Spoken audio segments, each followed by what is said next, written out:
ফেসবুকে উচ্চ আদালতের রায় নিয়ে অবমাননাকর মন্তব্য করার অভিযোগে জাতীয় নাগরিক পার্টির উত্তরাঞ্চলের মুখ্য সংগঠক সার্জিস আলমকে আইনি নোটিশ দেওয়া হয়েছে।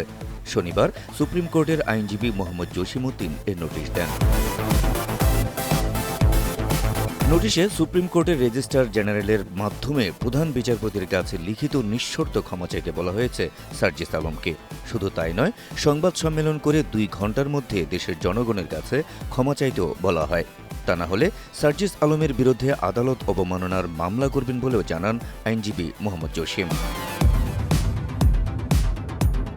গেল 22 মে বৃহস্পতিবার বিএনপি নেতা ইশরাক হোসেনকে ঢাকা দক্ষিণ সিটি কর্পোরেশনের মেয়র হিসেবে শপথ না পড়ানোর নির্দেশনা চেয়ে দায়ের করা রিট খারিজ করে দেন হাইকোর্ট। এদিন সকালে বিচারপতি মোহাম্মদ আকরাম হোসেন চৌধুরী ও বিচারপতি দেবাশিস রায় চৌধুরীর হাইকোর্ট বেঞ্চ এ আদেশ দেন। তারপর ইশরাক হোসেনের মেয়র হিসেবে শপথ নেওয়ায় আর কোনো বাধা নেই বলে জানায় তার আইনজীবীরা।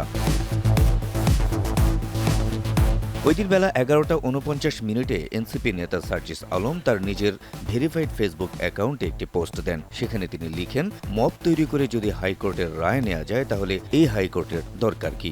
সার্জিসের এই মন্তব্য উচ্চ আদালতের জন্য অবমাননাকর হওয়ায় তার বিরুদ্ধে এই আইনি নোটিশ পাঠানো হলো বলে জানান নোটিশ প্রদানকারী আইনজীবী।